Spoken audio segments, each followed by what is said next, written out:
from New Orleans. His wife and his eldest daughter fall ill and die. So Richardson will ultimately encounter financial ruin and lose this house. From 1822 until 1830, this property was owned by the city of Savannah. It was leased by a woman named Mary Maxwell, who used it as a boarding house. And during its time as a boarding house, we see some very important guests, like the Marquita Lafayette staying here. More on that a little bit later.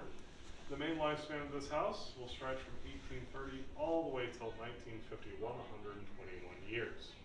In 1830, George Welshman Owens, a local plantation owner and aspiring politician, will purchase this house at auction for $10,000.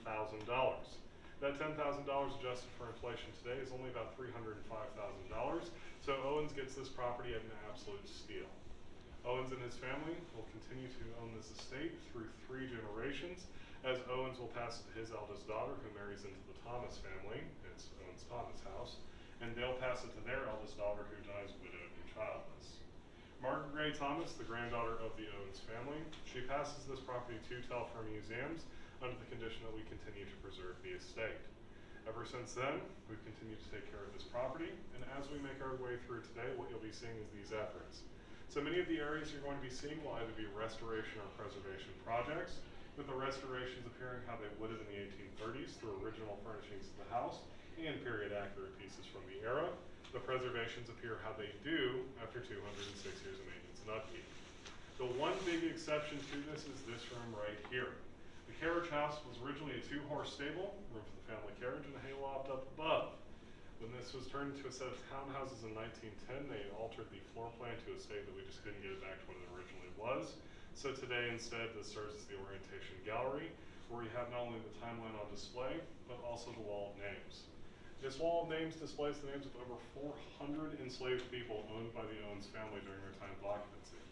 Through meticulous research of birth and death records, medical records, and many other sources, we've managed to get these names here, and today, keeping them on display, we honor them by making sure that their names will never be forgotten again. So folks, this has been our introduction. Do y'all have any questions about that general history before we proceed into the slave quarters and get this tour started? Excellent. Well, follow me on out. We're going to head on up into the slave quarters, and we'll proceed with our tour.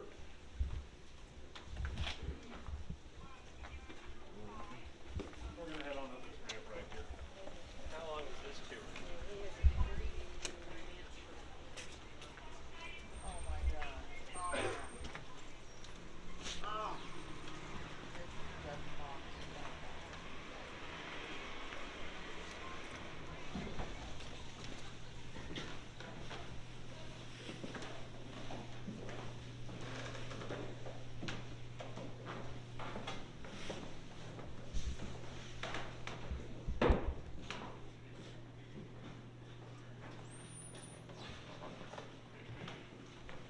Here we have the slave quarters. The slave quarters sits attached to the carriage house, so the 2 different functions would have been in one single structure. The only thing keeping the enslaved on site separate from the animals in the stable would be one thin little brick wall. The slave quarters would have housed about 9 to 15 enslaved people at any given time, the majority of whom would have been women and children, performing housekeeping duties to take care of the mansion itself. As for the remainder, you would have seen enslaved craftsmen and tradesmen being cycled through the site from plantations, responsible for taking care of things like the stable work, like gardening, like blacksmithing, carpentry, and painting, and having to do all of these working projects, meanwhile being cycled out whenever they weren't needed here. As such, the slave quarters have been kept in a constant state of flux with a varying number of people here at any given time. In the slave quarters, you would have seen a communal living space on the first story, 1 living chamber down here, and an additional 3 living quarters upstairs for about 3 to 5 people per room at any given time. And for the enslaved on site, the only thing that they could really call their own was a single set of clothes that would be given to them, as the enslaved in an urban setting were kept on display as much as anything else on the property. The one little bit of control we can see them exerting over their space comes in the form of the ceiling of this room. Looking at the ceiling, you see the blue coloration to it. This blue color comes from a tradition called haint blue paint, which harkens to a West African tradition where they believed that spirits couldn't pass over water. By painting surfaces blue, ceilings, porches, doorways, and thresholds, they believed that they were warding away evil spirits and thereby protecting themselves. Now, what's interesting here is that this is not traditional haint blue paint, but rather is an alternative that was used at the time period. Traditional blue paint would be made out of a compound of buttermilk and indigo. In this case, this is an ultramarine lime wash used on the sidings of ships. We see this used not only here, but also in slave quarters in Charleston, South Carolina. So this shows us that the enslaved populaces of these areas were trying to maintain their traditions with whatever they had, rather than just using the authentic materials. Today, there is a second story to the slave quarters. On the second story, we have displays showing what the quality of life would have been like for them. Due to the integrity of this building, we can only send about 6 people up there at a time. So what I'm going to do is send this half of the group up there first, and then we'll send the second half of the group up as well. This is the only time I have to split people up, so once this half comes down, you'll be able to go up. Everybody see it before it's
Go back down.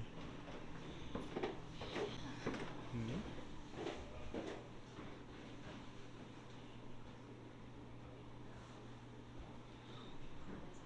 It's crazy. There we go.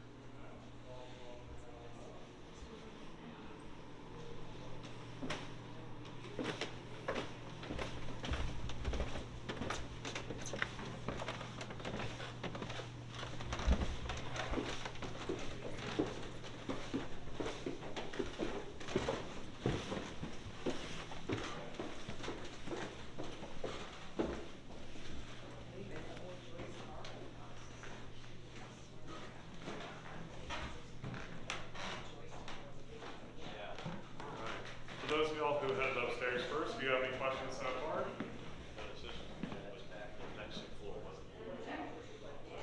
What's that?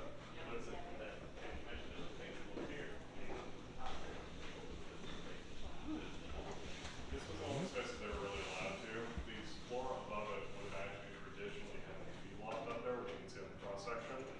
And so that feed loft was removed. And when it was removed, when that feed loft was removed, they took it with them. So beyond that, Do what? and this is the only time I have to split this group up like this, so everything else will stay relatively consistent. Yeah. Thank you for your patience.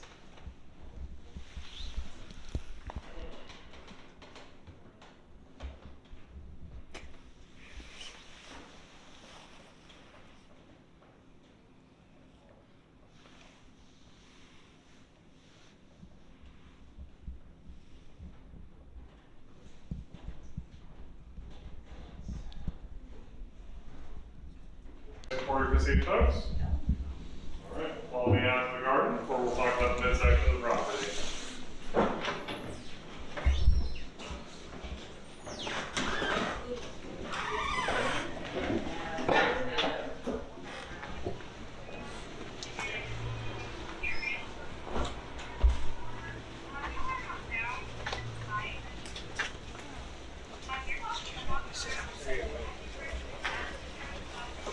If I can get everybody for 12:15 to gather around the fountain here in the middle, where we'll talk about the midsection of the property.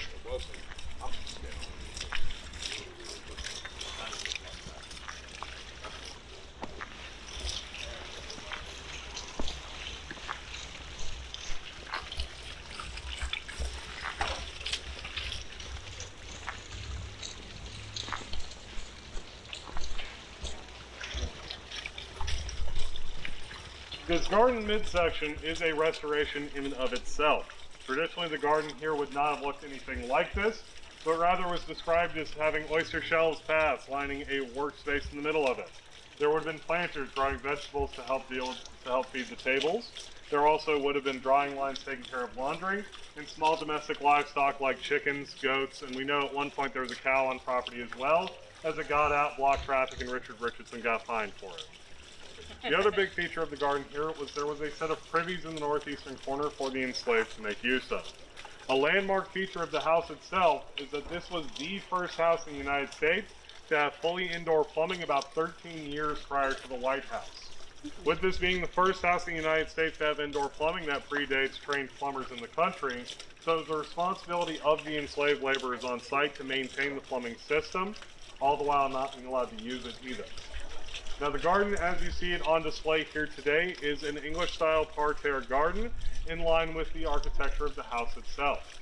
In 1951, Margaret Gray Thomas, the last descendant of the Owens family, bequeathed it to Telfair Museum, and the Telfair Museums of 1951 elected to focus more on the upscale downtown mansion living lifestyle rather than the whole picture of the site.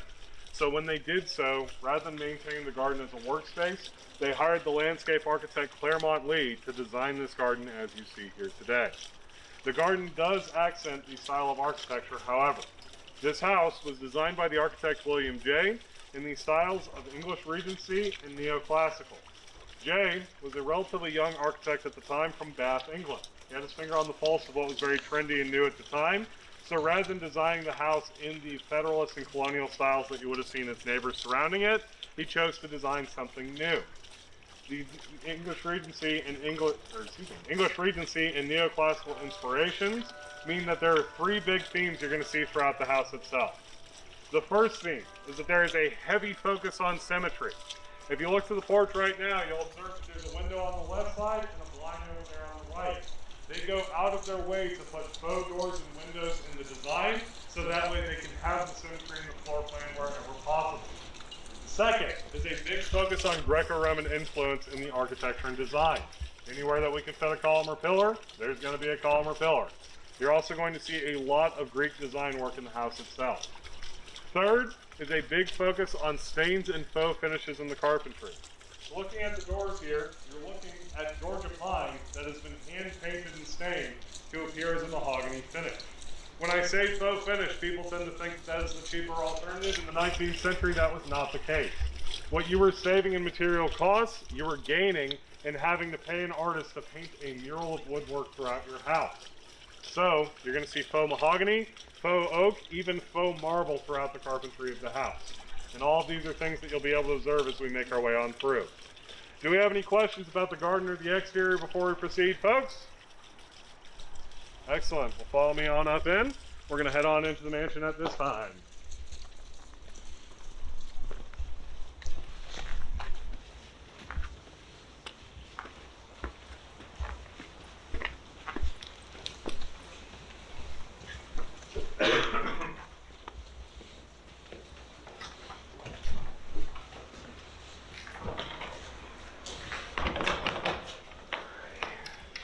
And if I can have y'all just head into this orange dining room right over here.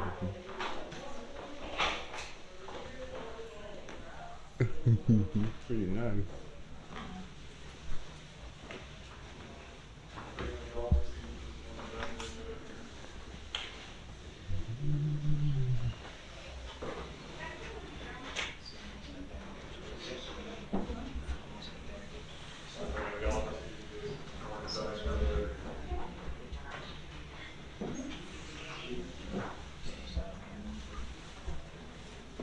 So here we have the family dining room.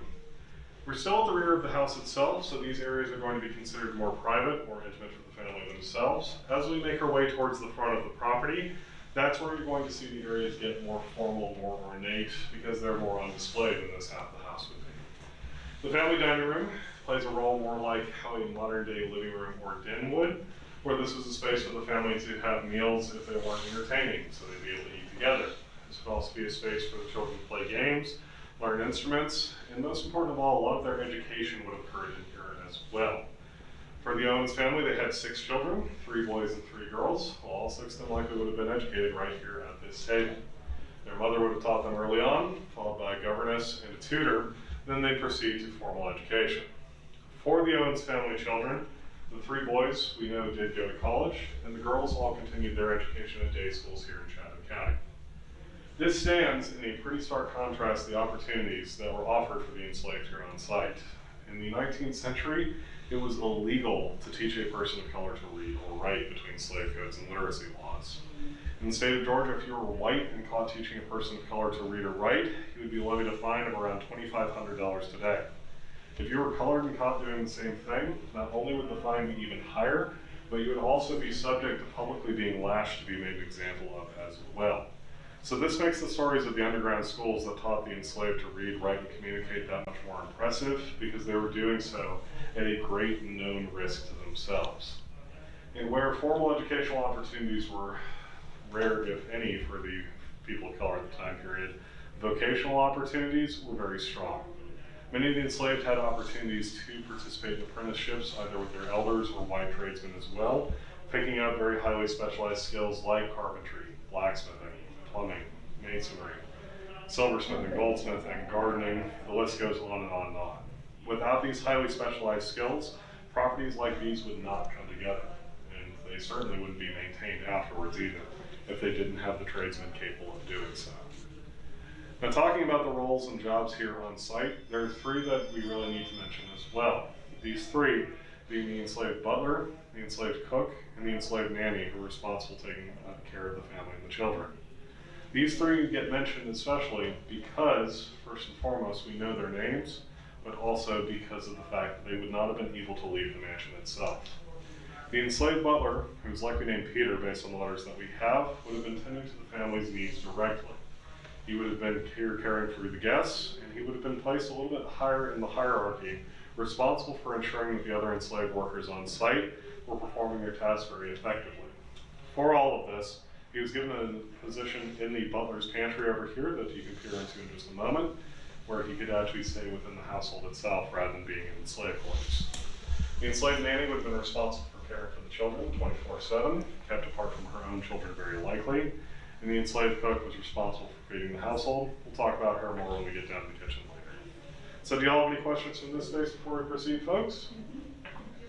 All right, well, if you'd like to look into the butler's pantry real quick, you're welcome to. And then we'll proceed to the formal line.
So the reason why all the pieces look white is that about half of the pieces on the board would have been tea stained to a sepia color.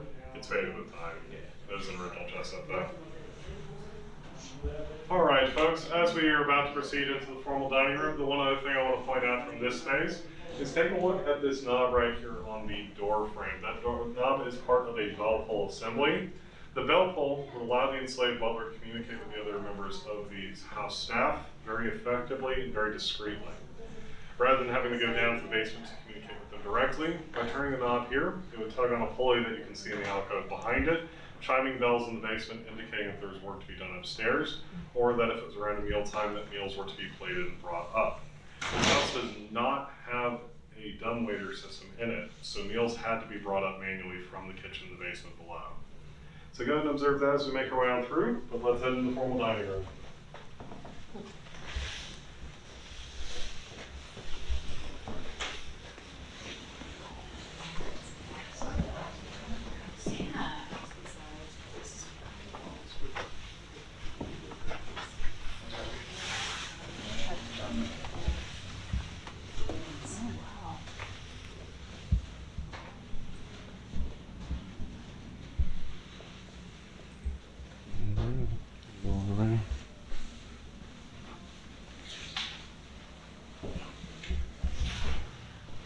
Here we have the formal dining room.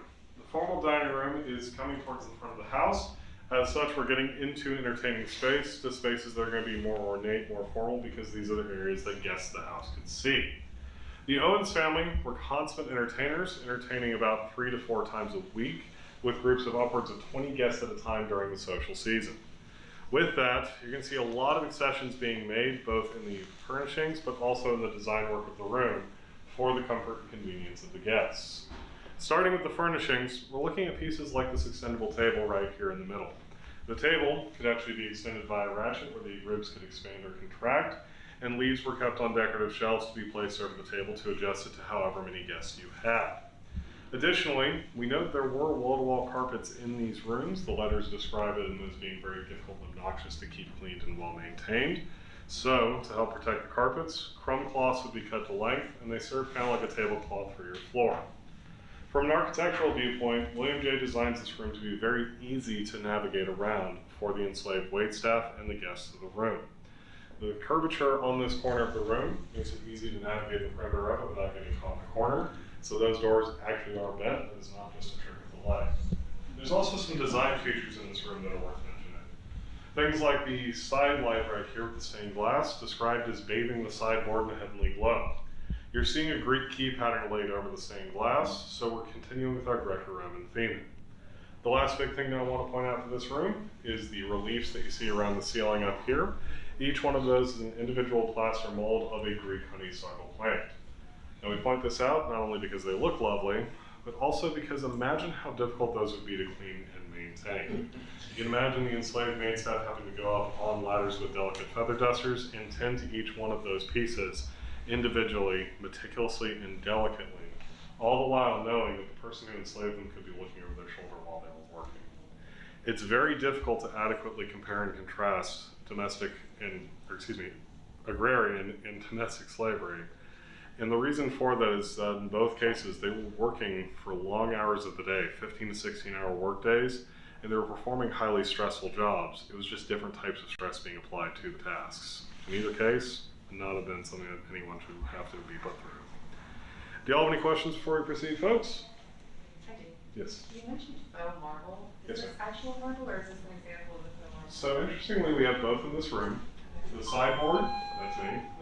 The sideboard that the silver tea ceremony there is sitting on, that is actually real Italian marble that would have been imported. Okay.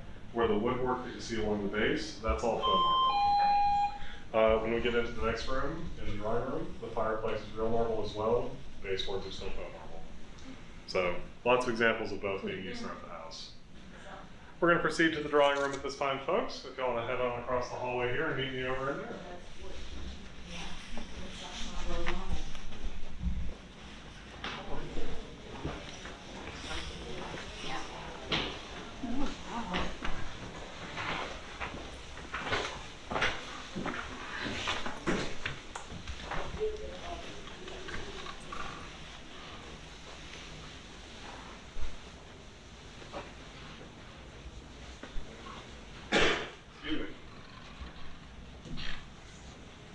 Very busy day. Lots of tours to be given.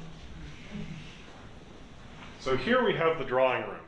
The drawing room is named as such because at the end of the dinners, the ladies would withdraw to this space. Traditionally, the men would stay behind in the formal dining room. They'd drink their drinks, they'd smoke their cigars. The ladies would come over here, do pretty much the exact same thing minus the cigars. Now, interestingly enough, the conversations being had in this space would actually be very similar to the ones in the formal dining room. Many high society Southern ladies at the time period would actually be pretty well educated as their opportunities grew through the 19th century. To take the Owens family as an example, George Welshman Owens was an aspiring politician who would work his way to the House of Representatives. When he's in Washington, D.C. in the House of Representatives, who's staying behind maintaining his estate here, folks? His wife. Sarah Owens was educated enough that she was not only able to maintain the 8 plantations of the Owens family, but she was also implicit in the purchase and sale of the enslaved labor necessary to do so, and there are letters of her conferring with George Owens on these business decisions being made. Many of her peers would have been just as educated as she was, so there was informed discussion happening in these rooms. Now, when this room isn't serving as an entertaining space, this room would also be used as a parlor or a waiting room for the house. Guests to the house would be greeted at the main entryway by the enslaved butler and brought into this space to wait if the person they were calling on wasn't ready to receive them yet. As such, this space would have to be kept meticulously cleaned. Through paint analysis in the house, we know what most of the original colors on the walls would have been, so this room likely would have been this cream color that you see here on the walls. Knowing that we have a coal fireplace to keep it warm in the wintertime, and that we have breezes blowing off of dirt streets just outside the house during the summertime, the cleaning and maintenance of these rooms was a constant uphill battle for anyone responsible to do so. Now before we proceed, I also want to point out some of the architectural features of this room, namely the question that's going to be asked to our architect: how do we maintain symmetry when we have a literally rounded room across the hall and a square room here in the parlor? The answer? Jay's going to trick you a little bit. Take a look up to the ceiling here. On the ceiling, you can see that there's the cloud pattern motif and the rings of the Greek key pattern, but we also have these crenellations here in the corner, which is some elaborate plasterwork, making it look like the corners are being pinched in and tugged down a bit. It creates a bit of a doming effect, making the room feel like it's rounded. So in this house, we now have faux woodwork, we have faux doors and windows, we also have faux symmetry. Do we have any questions before we proceed, folks? All right, well, we're going to head to the second story now. Follow me on out, and we're going to head on up. Anyone interested in the faux marbling? These pillars are a great example of it too, where you can actually see wood grain under the marble effects here. All right, let's go ahead and proceed on up. That's amazing.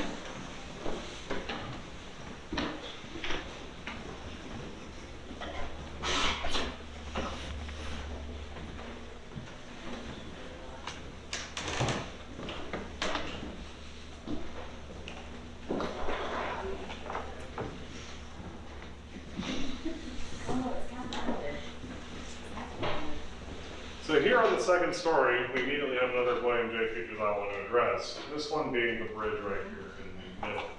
The bridge is a standout feature in the house. It answers the question, how do you commit a grand staircase in a house with limited floor space without taking up too much of the floor space? And the answer is, you build a bridge over it. By having this bridge here, you now have the ability to traverse from the east and west landings here. And this was important because the hallway that we're about to go through wasn't actually added to the house until about 1940. So this bridge was a key functional element to the original design of the house. The bridge also makes for a pretty strong aesthetic statement in the second story here. There's a lot of very subtle nautical theming going on in this hall. This includes things like the ironwork over the windows, looking like the helm of a ship, but also that Vitruvian wave pattern you see carved in the photo of baseboards there, and the bridge being produced using the work of an enslaved shipwright, who would have steamed the wood to get it to bow and arch like that. All of this together likely could have been William J. tying it together to Richardson's career as a shipping merchant and maintaining this subtle nautical theming here. Now with this being a little bit of a larger group and our next two spaces being a little bit smaller, what I'm going to do is actually introduce the next two spaces out here, and then we'll do a walkthrough of the spaces together. Is everyone all right with that? Excellent. Our next room that we're going to head into is this bedroom right here behind me. We knew that both these western bedrooms on the second story were children's rooms from the accounts, and going off the paint analysis, one of the rooms was floral green, the other one is lavender. Going from gendered colors at the time, the lavender room would have been the girls' room, so this room has been restored to a girls' bedchamber. This restoration is a relatively recently completed project, only about 3 weeks ago, so you are still a pretty early group getting to see this in the current state that it's in. And the goal of the restoration project is to create a snapshot of the daily life of the people who would have lived in these spaces. So you're not only seeing beds in the bedroom, multiple beds, in this case one larger bed because children would frequently share a large bed together, and as they grew up would get a twin bed of their own. But also things like the needlework on the table, showing how the girls would have learned and grown up. practicing these different etiquette skills along the way. The next room after the bedchamber will be the hallway over here on the left, and this hallway is a bit of an anachronism. The hallway was not added to the house until about 1940. Historically, where the hallway stands, there would have been a water closet and a full bathing chamber for the second story. This house, once again, was put on the map by the fact that it had fully indoor plumbing, and all of the historic plumbing was based off of a set of rainwater cisterns. The roof was pitched, so the north, south, and west facings, which were all lined with slate tiles, whenever it rained, that slate would roll the rainwater right down into a 2,000-gallon trough on the roof. That 2,000-gallon rainwater cistern would be connected via lead pipe to a cistern in the attic of the house, 750 gallons, a cistern located between the second story and the first story, 750 gallons, and an overflow cistern in the basement as well. Anytime that you opened a faucet or flushed the toilet, all that you were doing was letting the water run through the pipes from gravity. There was no actual pressure in the pipes. In the 1940s, they updated it to 20th century plumbing with pressurized pipes, and when they did so, they took the bathrooms out, moved them into an adjacent larger chamber that today is closed off, and left the hallway open as an access hall. So today what we have is a lot of history in the architecture itself, where you can actually see a dip in the ceiling of the hallway where the cistern is. At the end of the hall, you can see a glass pane where you can look down into the cistern for the master bedchamber. And you can also see a lot of scoring and marks on the walls where the walls would have been and where anchor points for the mirrors and basins would have been. So this is what you're going to see in these two rooms. Let's go and do a walkthrough of both of them, and we'll meet over on that landing over there.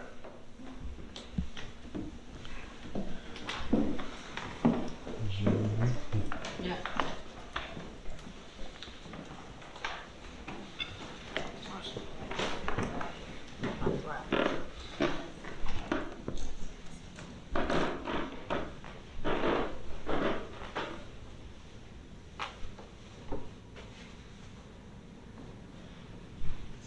Are we supposed to come in here? Huh? Are we supposed to come in here? No. Huh? I guess not. Well, yeah. I mean, you just can't pass the rails.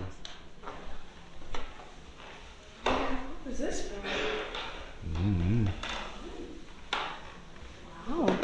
It's missing the door. Maybe got the door.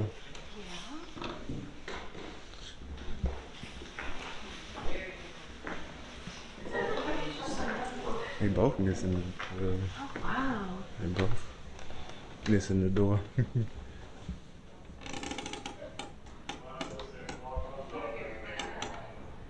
It must have been a little bitty. You got a step to get up in the bed. It's too high for the. It's too high for the bed. I don't know. I don't know.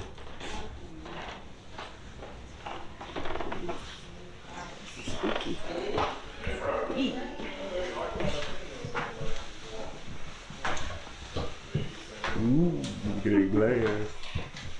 Ooh. Oh, so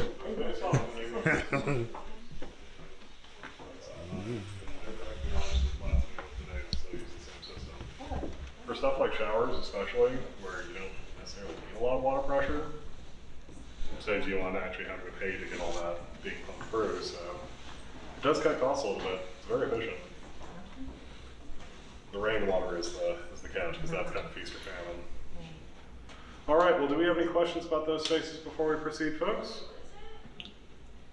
All right, we'll go ahead and head on here into the study, or we'll proceed with our next room.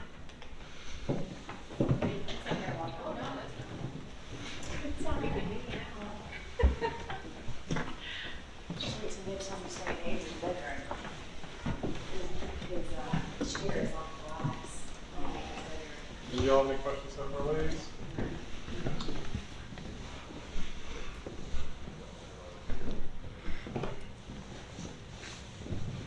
Here we have the study.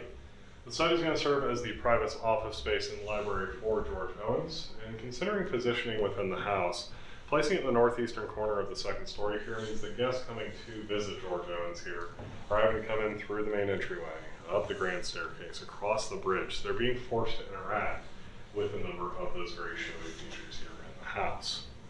The study today contains actually many of Owen's documents from his time in Congress, and Owens had a pretty successful political career.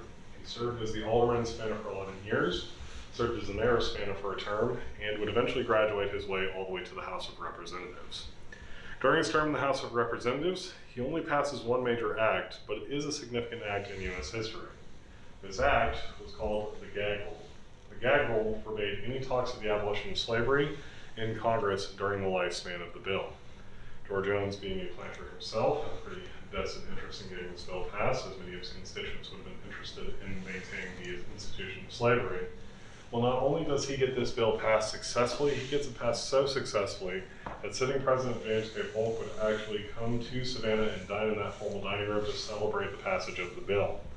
Additionally, the bill would have its lifespan renewed 3 times for a total of 16 years in Congress. That was 16 years that Congress was forbidden for speaking about the abolition of slavery. And during that time span, more territories were added to the country, and the worst of which is going to be seen in the events of when Kansas was added to the country. When Kansas was added, they couldn't agree over whether it needed to be a free or enslaved state, and with the gag order still existing in place at this time, they couldn't even debate it in Congress adequately. Eventually, this led to open armed conflict in the country known as Bleeding Kansas, years before the Civil War would even begin. All that starts in rooms just like these, with certain politicians wanting to line their pockets with their own personal interests. So do y'all have any questions from this space before we proceed, folks? Excellent. We're gonna make our way to this bedroom next.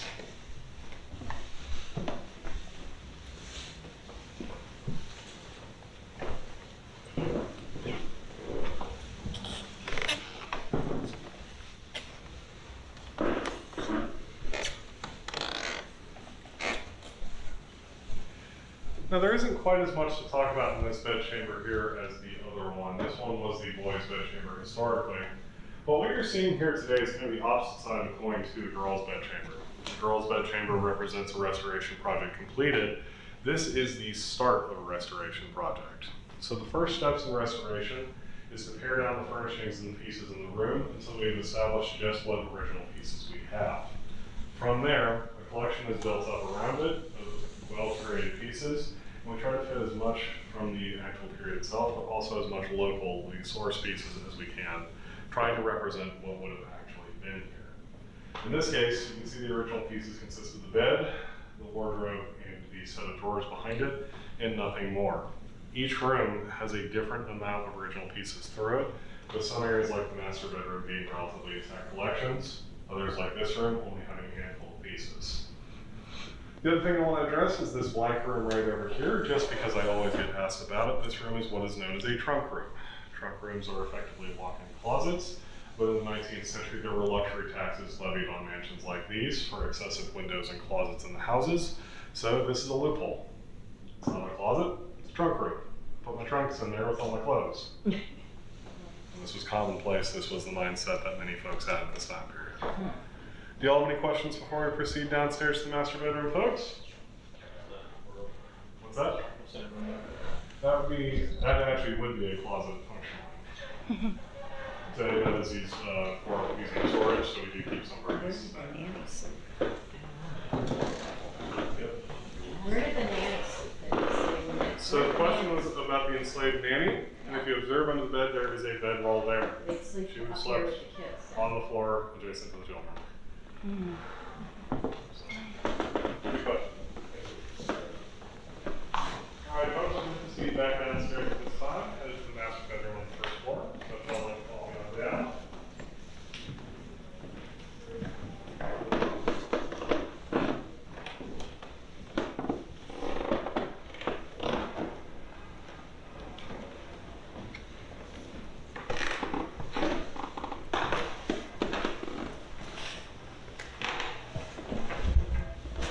We're going to proceed through this corridor under the stairs here, headed to the master bedroom.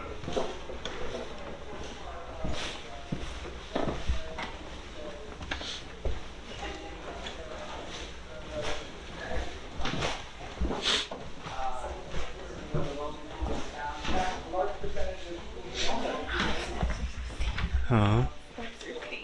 Do what? The steps are steep. Yeah.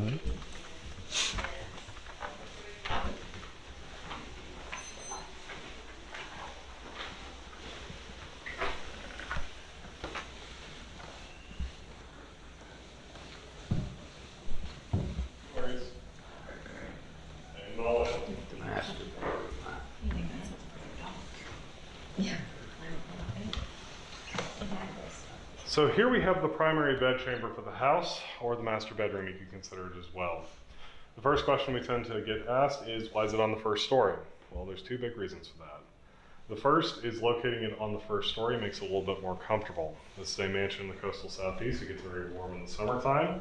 So by placing this on the first story with the 14-foot high ceilings, it gives it more room for airflow to move through and allows the room to just be that little bit more comfortable.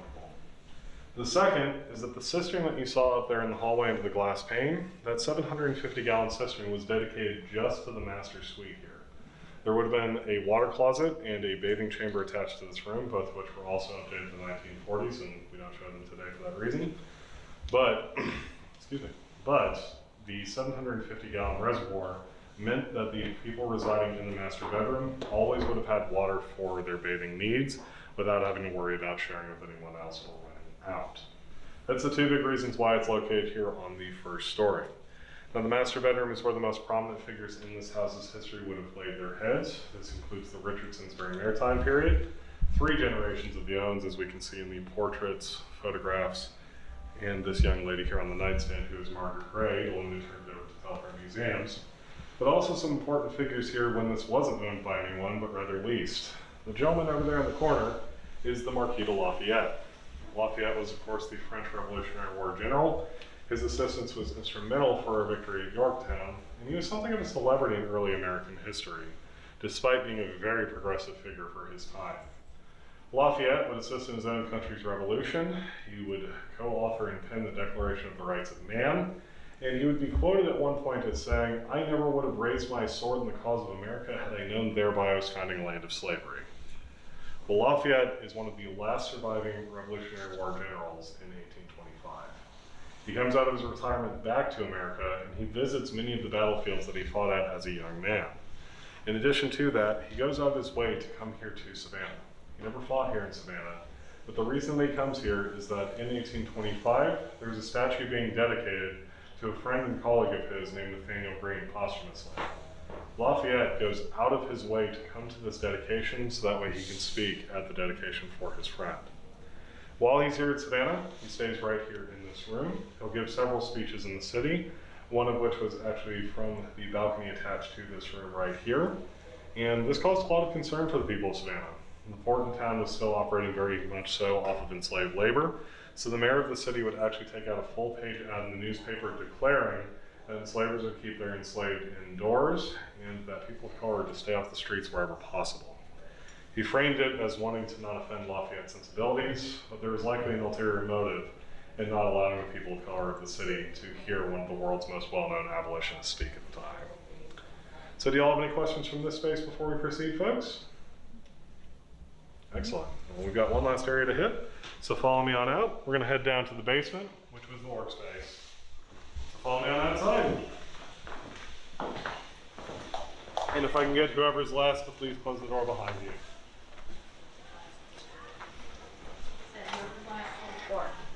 Thank you for echoing that.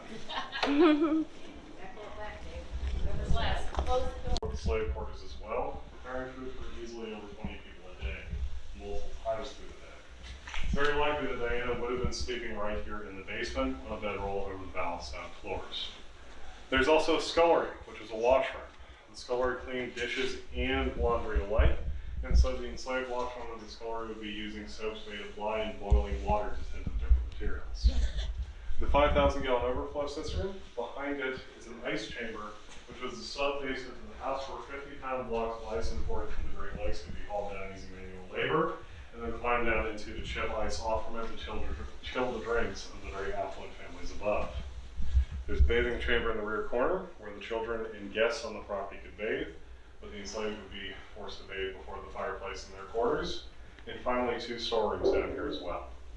The basement is entirely a preservation area. Unlike upstairs, which is mostly restoration, this area is relatively untouched. So instead of the very ornate, well-painted and decorative features of the house above, down here you got bare plaster sitting over tatting. You got ballast stone floors as it was the cheapest material that they could find. And this area would have been crowded, would have been hot, wouldn't have been terribly pleasant to be down in at any given time when it was being occupied by the working staff. This area serves as a pretty potent architectural metaphor where you can't have the lavish mansion above if you don't have the work of the spaces below it. Similarly, men like Richardson and Owens wouldn't have their wealth and fortune were it not for the exploitation of the enslaved labor that sat below them. I'm going to wrap things up here, though, by actually turning y'all loose to explore the basement, as we have signage and exhibits talking about the different spaces a little bit more in depth. But what I'd really like to highlight for you is this storeroom right here behind me, though.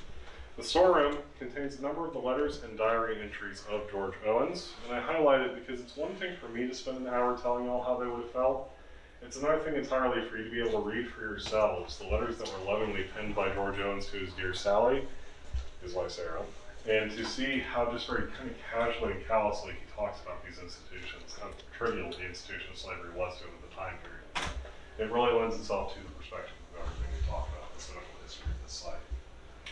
But folks, I'm going to wrap things up here by saying thank y'all for coming to visit us today. And tell fair we would not be able to maintain this site, nor keep this history alive were it not for visitors like you coming to visit us every day, so we greatly appreciate your visitation.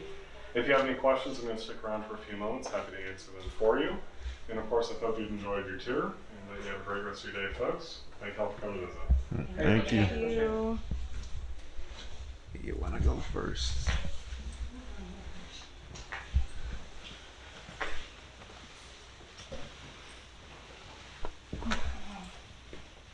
You got there? Ooh, yeah. These floors.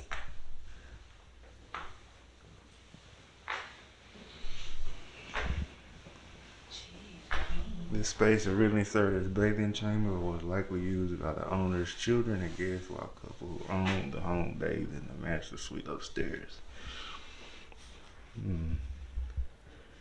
Walls originally divided this space into 4 separate chambers. Their division is visible in the marks on the ceiling. This chamber is nice.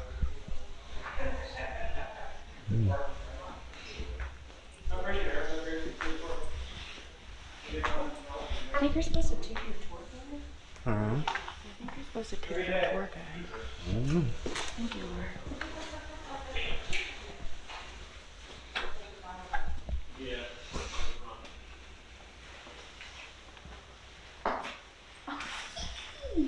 Hmm. Oh Lord.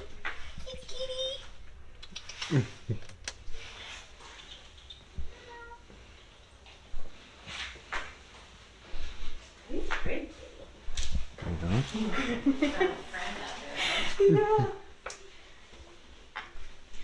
It's rather ominous if you ask me. Yeah. Wow.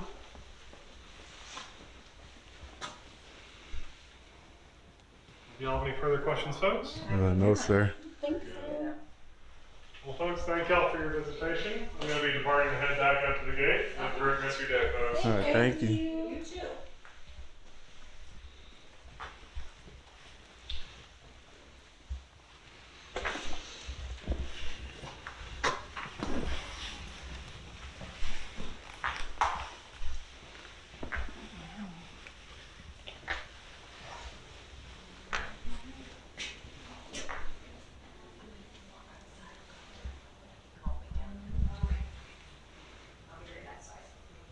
Is this like an expo or something? I don't know.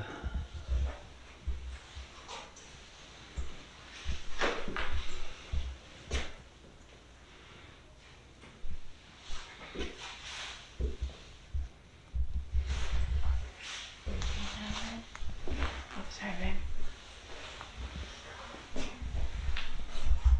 This room is the original kitchen for the property. Diane, the enslaved cook for the Owens family, spent the majority of her time in this space. With all of others enslaved women and girls, she prepared meals for the Owens family and the enslaved household, and a total of 12 to 22 people on a daily basis. It look like a, look a bit, like a fire hazard. A little bit.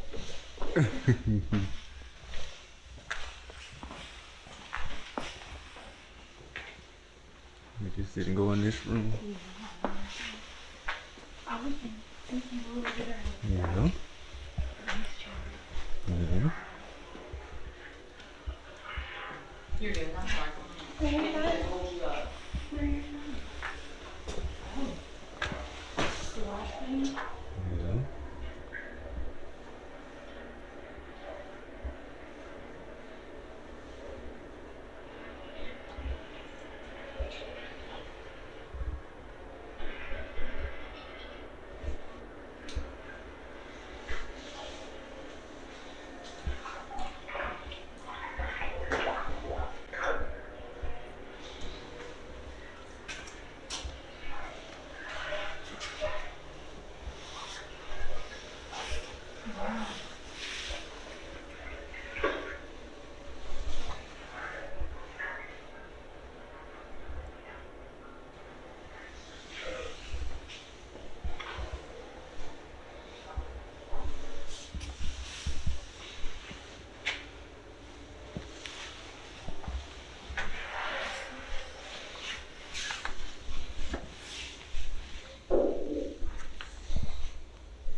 I'm gonna go get some lunch after this. You hungry? Not too bad, but we can go look on them walk up on them steps. Yeah, I want to go the ice cream. So how do you eat with ice? Like, to keep it cold?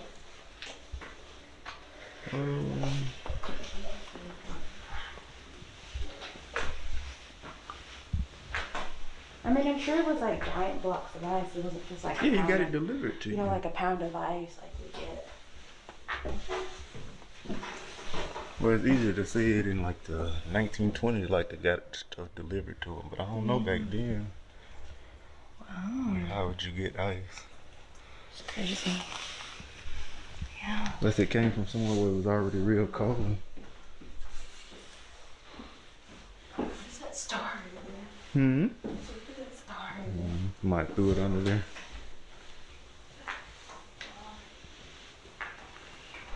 This is great. Let's go to the gift shop. Hmm. Let's go to the gift shop. Yeah.